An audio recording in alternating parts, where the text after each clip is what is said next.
morning, aspirants. Today is 15th of September, and I welcome you all on today's edition of What to Read in the Hindu newspaper.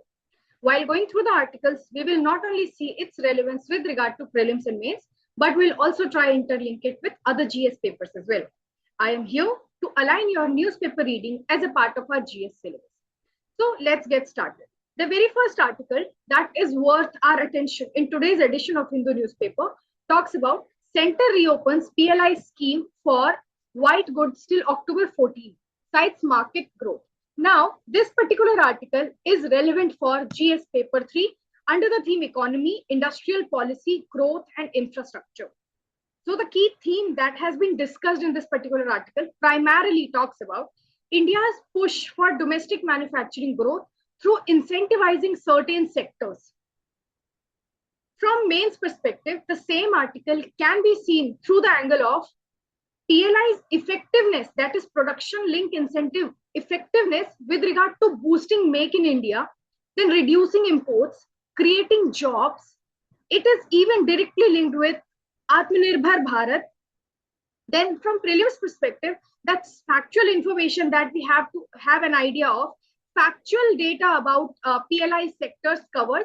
What is the provision of budgetary outlay? Which nodal ministry caters to this?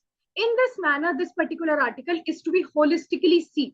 Moving on, the next important article that is there in the paper and that catches our attention is about Pendency continues to plague Supreme Courts as case backlogs hits all-time high.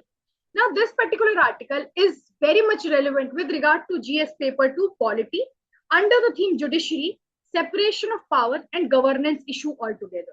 The key theme that has been discussed in this particular article primarily talks about the chronic backlog and systemic delays in justice delivery that is plaguing the higher courts of India. From prelims perspective, the areas that we have to keep in mind while going through this particular article is constitutional provisions with regard to Supreme Court and High Court jurisdictions, knowing about Article 136 and 142, types of cases altogether. From mains perspective, the same article is to be seen through the lens of we got to discuss pendency as a barrier to access to justice, judicial reforms needed in this particular regard, implementation of AI, artificial intelligence in courts, appointment of more judges. What is the procedure of appointment of judges? Is there any need to integrate all India judicial services altogether? Afterwards, this data that has been there mentioned in this particular article, you can even use this to substantiate your arguments with regard to any question that comes for judicial pendency. In this manner, this particular article is to be seen. Also, in addition to it, you can refer to ARC report's recommendations with regard to it. Moving on, the next important article that is there in the Hindu newspaper and that catches our attention talks about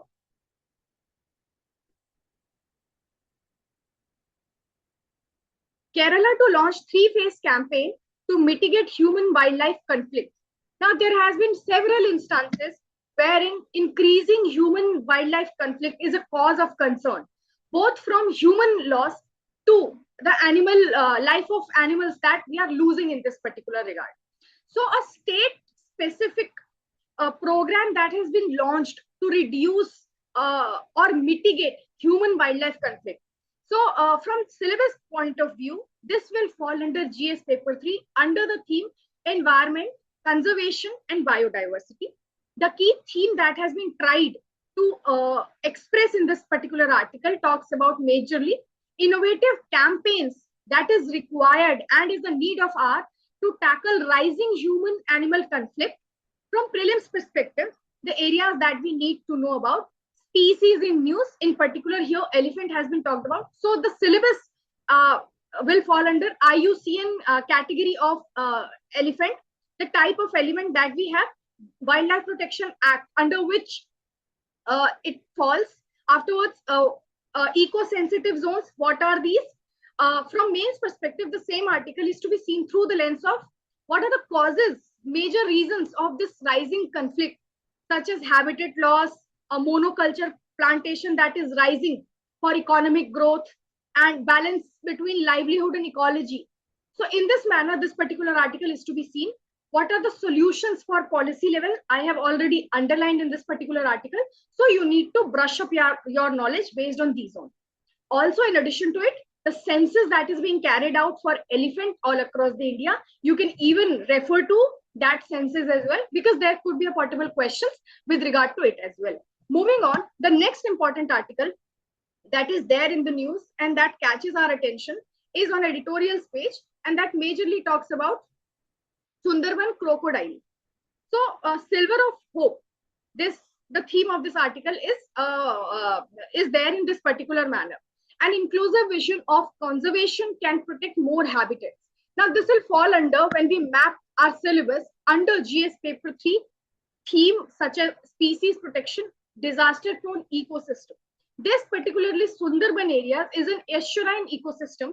So we need to know about the species-specific conservation models that are required for different ecosystems and habitat altogether. The fragile delta ecosystem that is present in Sundarbans. Prelims perspective, the same is to be seen from the lens of knowing the IUCN status of estuarine crocodile. Sundarban is a UNESCO site altogether. Then mangrove ecology that is there. So all these basics that we have to revise while going through this particular article. From mains perspective, the same article is to be seen through the lens of conservation challenges in Sundarban areas, then the impact of rising climate change and rising salinity in Sundarban areas, human encroachment that is rising nowadays there, Wildlife Protection Act of 1972, crocodile, what is the difference between crocodile and 𝗗𝗏𝗃? In this manner, this particular article is to be holistically seen. Moving on, the next important article that is there in the paper talks about cutting off online gaming with scissors of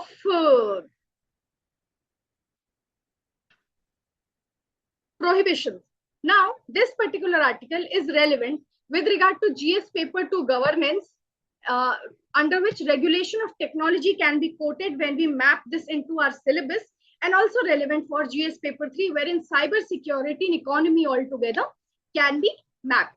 The key theme that has been discussed in this particular article primarily talks about social and economic dimensions of regulating online games. From prelims perspective, the same article is to be seen through the lens of constitutional powers with regard to regulation of certain sectors.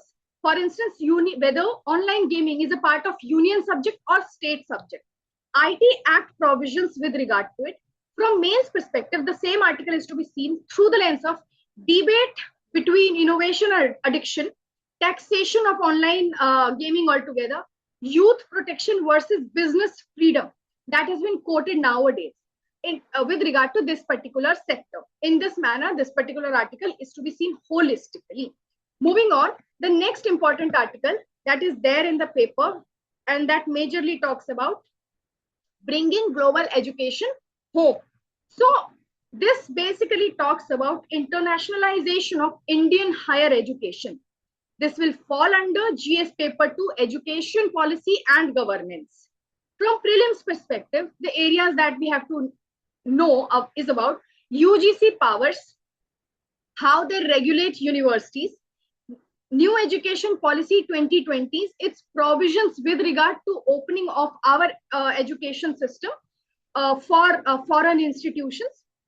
This can even be interlinked with a rising debate with regard to brain gain versus brain drain.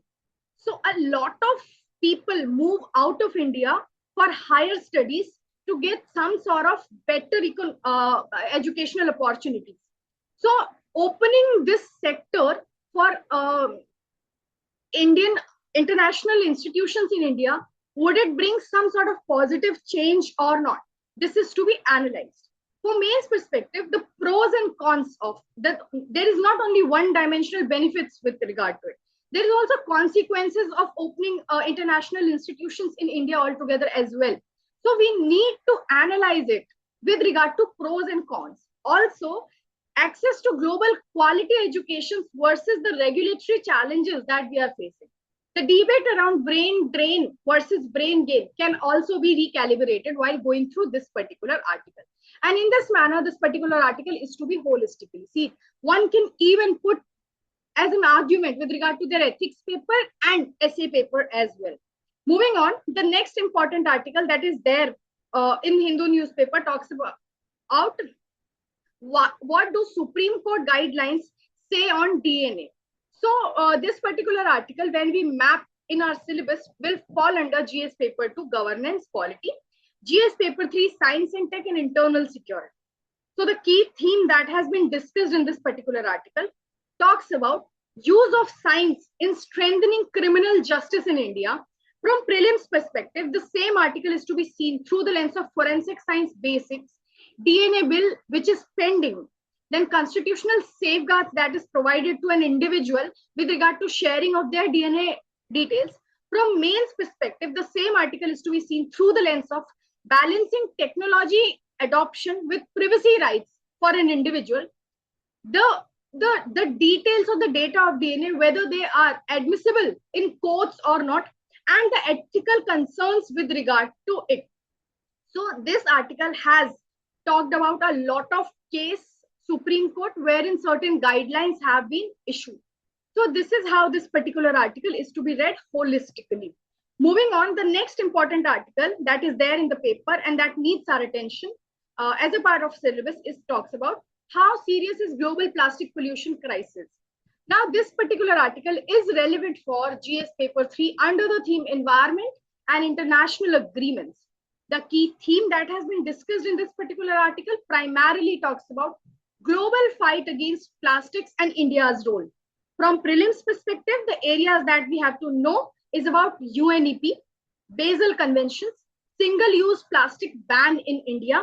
From mains perspective, the same article is to be seen through the lens of India's challenge in waste management, how much percentage of India's waste is being recycled, what is the role of extended producer responsibility that has been added as a provision of waste management rules, global cooperation, global best practices that we can adopt in India to regulate plastic pollution altogether. In this manner, this particular article is to be holistically seen. Now, the last important article that is there in the paper and that needs our attention talks about diversification of agricultural products. So this is India must invest more in accelerating diversification of food production, says FAO Chief Economist Maximo Cullen. Now, this is relevant with regard to GS paper 2 under the theme health nutrition, GS paper 3 agriculture and food security. The key theme that has been discussed in this particular article primarily talks about the shift from cereal-based heavy diets to diversified nutritious food, which is apt to grow in an agroclimatic zone. From prelims perspective, the same article is to be seen through the angle of knowing about FAO, global indices on food and nutrition, what is biofortification. From mains perspective, the same article is to be seen through the lens of India's PDS SKU system, malnutrition that is there, knowing about SDG and its goal, millet promotions as a case study altogether that we are seeing. So in this manner, this particular article is to be holistically seen from today's edition of paper. This is all from my end from today's paper. Till we meet for the next time, take care. Goodbye.